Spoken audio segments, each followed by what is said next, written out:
Welcome to the bird media. నేను మీ పవన్ కృష్ణమూర్తి. 2014-19 మధ్యలో పప్పు అన్నారు. చంద్రబాబుకి తగ్గ కొడుకు కానే కాదు, ఎందుకు పనికిరాడు రాజకీయాలకి అన్నారు. ఎందుకు పనికిరాడు అన్నారు. తినడం కూర్చోవడం తప్పితే ఏం లేదు, ఆ ఆకారం చూసుకున్నాడు, అసలు కనీసం నడవడానికి కూడా ఇబ్బంది పడుతున్నాడు అని ఏడిపించారు. సరే అయిపోయింది, అధికారంలో ఉన్నాడని చెప్పి రాళ్ళు వేశారు. ప్రతిపక్షంలోకి వచ్చారు. వచ్చిన దగ్గర నుంచి మొదలుపెట్టాడు. సరే కరోనా వచ్చింది, మొత్తం మంచి వర్కౌట్ చేశాడు, బయటకు వచ్చాడు. బయటకు వచ్చిన దగ్గర నుంచి ఆడుకోవడం మొదలుపెట్టాడు. ఆ ఆడుకోవడం ఎలా అంటే హయ్యెస్ట్ మెజారిటీ తోటి, థర్డ్ హయ్యెస్ట్ మెజారిటీ తోటి స్టేట్లో గెలిచేదాకా ఆట ఆడించాడు. అయిపోయింది. సవాల్తో కూడినటువంటి విద్యాశాఖ మంత్రి పదవిని చేపట్టాడు, ఇంక్లూడింగ్ ఐటీ, దీనికి సంబంధించి కూడా ఐటీ శాఖ మంత్రిగా కూడా తీసుకున్నాడు. ఆస్ట్రేలియా వెళ్ళాడు, ఇంకో చోటుకి వెళ్ళాడు. ఆయన వెళ్ళి పెట్టుబడుల గురించి మాట్లాడుతున్నాడు. గూగుల్ క్యాంపస్ ఏదైతే మనకి ఏఐ హబ్ వస్తుందో, ఆ హబ్ రావడం వెనక లోకేష్ చేసినటువంటి కృషి ఎంత ఉందనేది అందరికీ తెలిసినటువంటి విషయమే, కొత్తగా మాట్లాడక్కర్లేదు. అయితే విద్యాశాఖకు సంబంధించి నో అడ్మిషన్ బోర్డ్స్ అనేవి నాకు ప్రతి ప్రభుత్వ పాఠశాల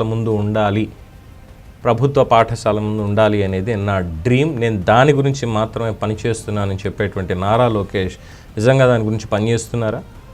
పనిచేస్తున్నట్లయితే ఇప్పుడు ఆయన ముందు ఈ భారీ సవాల్ వచ్చుండేది కాదేమో. ఎస్, మీరు నమ్మినా నమ్మకపోయినా ఒక భారీ సవాల్ అనేది నారా లోకేష్ ముందు విద్యాశాఖ మంత్రిగా ఆయన ముందు ఉంది. మరి దాన్ని ఎలా నిలవరిస్తాడు ఆయన, ఎలా దాన్ని అధిగమిస్తాడు, ఎలా ఆ సమస్యకు ఒక పరిష్కారాన్ని చూపిస్తాడు? డీటెయిల్స్లోకి వెళ్తే ఆంధ్రప్రదేశ్ రాష్ట్రంలో మొత్తం 12,912 ఏకోపాధ్యాయ పాఠశాలలు, అంటే సింగిల్ టీచర్ స్కూల్స్ అనేవి ఉన్నాయి. ఇది మొన్న మధ్యన కూడా విన్నాం, దాదాపు తగ్గాయి, 9,000 8,000 ఉన్నాయి అనుకుంటే ఇప్పుడు యాజ్ పర్ ద స్టాటిస్టిక్స్ అన్ని చూసుకున్నప్పుడు మొత్తం 12,912కి చేరాయి. మంచి ఫ్యాన్సీ నెంబర్ 12,912.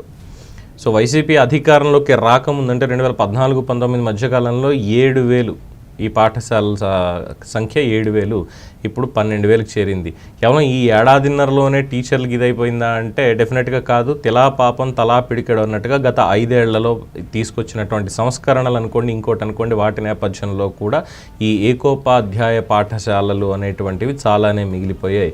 ఇప్పుడు మహా అయితే ఇంకొక 500 ఏమైనా పెరిగి ఉండొచ్చు. ఒక 4,000 వరకు అయితే 2019-24 మధ్యకాలంలో ఈ ఏకోపాధ్యాయ పాఠశాలలు ఉంటాయి అనేది 100% వాస్తవంగానే వేసుకోవచ్చు.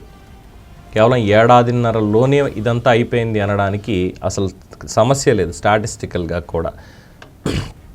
సో దీనికి సంబంధించి reports unified district information system for education UDISE 2024-25 నివేదిక చేసినటువంటి స్పష్టత మొత్తం 13,000 అంటే 12,912కి చేరింది అనేది వాళ్ళు చేసినటువంటిది.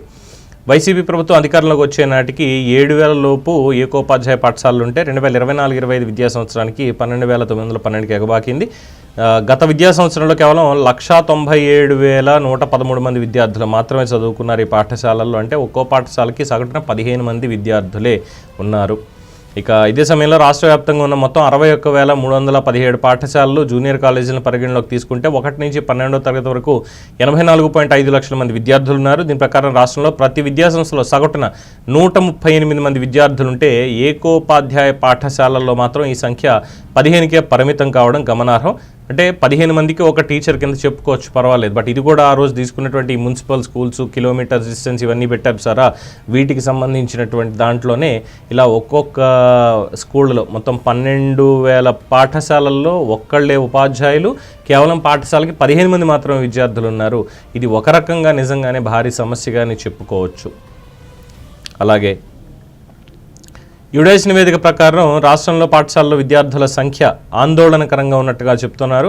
10 మంది కంటే తక్కువ విద్యార్థులున్న పాఠశాలలు 9.8% ఉంటే 11 నుంచి 20 మంది విద్యార్థులు 12.9%, 21 నుంచి 30 మధ్య ఉన్న బడులు 15.8% నమోదయ్యాయి. మొత్తం రాష్ట్రంలో పాఠశాలలు, జూనియర్ కాలేజీల్లో కలిపి మొత్తం 3,42,721 మంది ఉపాధ్యాయుల అధ్యాపకులు పనిచేస్తున్నట్టుగా నివేదిక పేర్కొంది. సో ఈ 7,000 నుంచి 12,000కి వచ్చింది. ఈ 12,000లో కూడా మరి స్టూడెంట్స్ స్ట్రెంత్ పెంచాలి. ఫస్ట్ వాళ్ళు అందరూ ఒకే క్లాసు వాళ్ళు ఉండరు. 15 మంది ఉంటే ఒక ఇద్దరు 10th క్లాసో, ఒక ఇద్దరు 3వ క్లాసో, ఒక ఇద్దరు 1వ క్లాసో ఇలాగా డిఫరెన్షియేషన్ ఉంటుంది. అలాగే విద్యార్థుల పాఠశాలలు చదవకుండా వెళ్ళడానికి గల కారణాలు ఏంటనేది కూడా మంత్రిగా ఇక్కడ చర్యలు తీసుకోవాలి. దాని మీద ఒక కూలంకషమైనటువంటి రీసెర్చ్ చేయాలి, రిపోర్ట్ రాసుకోవాలి. అయిన తర్వాత అప్పుడు వీటిని ఏం చేస్తే బాగుంటుంది అనేది ఆలోచించాలి. ఎందుకంటే 12,912 మంది పాఠశాలల్లో అంతేమంది టీచర్లు సింగిల్ టీచర్లుగా ఉండిపోయారు అంటే మరి తర్వాత వాళ్ళ కెరీర్ ఏంటి, ఎలాగా, ఇవన్నీ కూడా పరిగణలోకి తీసుకోవాలి. కాబట్టి ఇది ఒక రకంగా చాలా పెద్ద సమస్య నారా లోకేష్కి.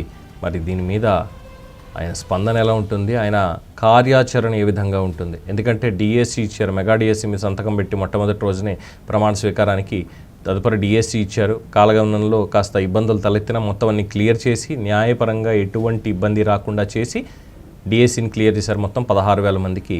రేపు జనవరిలో ఇంకొక 2,200 పోస్టులకి డిఎస్సి ఇవ్వబోతున్నారని చెప్తున్నారు. అంటే అక్కడికి ఒక 18,000 మంది టీచర్లు రిక్రూట్ అవుతారు అనుకుంటే మరి ఉన్న 12,000 పాఠశాలలు సింగిల్ టీచర్. మరి ఈ 12,000లో వీళ్ళని రిక్రూట్ చేసి అక్కడ పెట్టేటువంటి అవకాశం ఉంటుందా? అప్పుడు ఇద్దరు అవుతారు, 15 మందికి 2 మాస్టర్లు అవుతారు. కానీ అక్కడ వాళ్ళని పెట్టడంతో పాటుగా ఈ స్టూడెంట్ స్ట్రెంగ్త్ ఏ విధంగా పెంచాలి ఇది కూడా పరిగణనలోకి తీసుకోవాలి. ఇక మౌలిక సదుపాయాలకు సంబంధించి మిగతా వాటికి సంబంధించి కూడా ఇంకా కాస్త బెటర్ ఉండాలి అనేది కూడా చెప్తున్నటువంటి అంశం. సో ఇన్ని సమస్యల మధ్యన ఐటీలో ఓకే హీఈస్ కేపబుల్ అని చెప్పి నిరూపించుకుంటున్న లోకేష్ మరి విద్యాశాఖలో కూడా తనదైనటువంటి మార్పు తీసుకొస్తారా అనేది ఆయనే చెప్పాలి. దీని మీద మీ సూచనలు, సలహాలు కామెంట్స్ రూపంలో తెలియజేయండి. చూస్తూనే ఉండండి ఇది బర్డ్ మీడియా.